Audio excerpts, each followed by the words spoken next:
Gemini കാരണം എന്തൊക്കെ possible ആണെന്ന് നോക്കിയേ. ഈ മരിച്ചുപോയ ആൾക്കാരുടെയൊക്കെ ഫോട്ടോസ് നമ്മുടെ കൂടെ ആഡ് ചെയ്യണമെന്നുണ്ടെങ്കിൽ വളരെ എളുപ്പമാണത്. ഇപ്പോൾ ഈ കല്യാണ ഫോട്ടോയിലൊക്കെ ഈ പാരൻസ് ഒക്കെ മരിച്ചു പോയിട്ടുണ്ടെങ്കിൽ അവരെ ആഡ് ചെയ്യണമെന്ന് ഒരുപാട് പേർക്ക് ആഗ്രഹം ഉണ്ടായിരിക്കും. അങ്ങനെ ഉണ്ടെന്നുണ്ടെങ്കിൽ അവരുടെ നല്ലൊരു ഫോട്ടോ നിങ്ങളുടെ ഫോണിൽ ഫോട്ടോ എടുക്കുക, എന്നിട്ട് ജെമിനി ഓപ്പൺ ചെയ്യുക. ആ ഫോട്ടോയും നിങ്ങൾക്ക് ആഡ് ചെയ്യേണ്ട ഫോട്ടോയും വേണമെങ്കിൽ 2-3 ഫോട്ടോ ഒക്കെ സെലക്ട് ചെയ്യാൻ കേട്ടോ, കുഴപ്പമില്ല. അതിനുശേഷം താണ്ട് ഈ ഒരു പ്രോംപ്റ്റ് ഇതേപോലെ ടൈപ്പ് ചെയ്ത് സെൻഡ് ചെയ്ത് കൊടുക്കുക. നിങ്ങൾക്ക് ഈ പ്രോംപ്റ്റ് എങ്ങനെ വേണമെങ്കിലും കസ്റ്റമൈസ് ചെയ്യാം. പാരൻസിൻ്റെ അവിടെ മദറിനോ ഫാദറിനോ, ഇപ്പോൾ ബ്രദർ ഉണ്ടെങ്കിൽ ബ്രദറിനോ, അങ്ങനെ എന്ത് വേണമെങ്കിലും ടൈപ്പ് ചെയ്ത് സെൻഡ് ചെയ്യാവുന്നതാണ്. സെൻഡ് ചെയ്ത് കഴിയുമ്പോൾ അത് തന്നെ ജനറേറ്റ് ചെയ്ത് വരും. ആ വന്നത് ഓക്കെ അല്ലാന്നുണ്ടെങ്കിൽ വീണ്ടും ജനറേറ്റ് ചെയ്തുകൊണ്ടിരിക്കുക.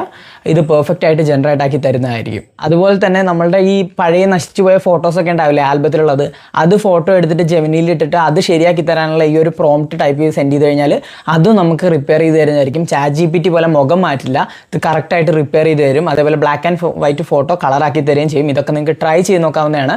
അപ്പോൾ ഈ പ്രോംപ്റ്റ് ഞാൻ കമൻറ്റിൽ കൊടുത്തേക്കാം, നിങ്ങളുടെ ഫ്രണ്ട്സ് ആൻഡ് ഫാമിലിക്ക് അയക്കുക. അപ്പോൾ നിങ്ങൾക്ക് ഇങ്ങനെ പ്രിയപ്പെട്ട ആരെങ്കിലും ഒക്കെ ഉണ്ട്, അവരെ നിങ്ങളുടെ ഫോട്ടോയിൽ ആഡ് ചെയ്യണമെന്നുണ്ടെങ്കിൽ ഇത് യൂസ് ചെയ്ത് സിമ്പിളായിട്ട് പറ്റും.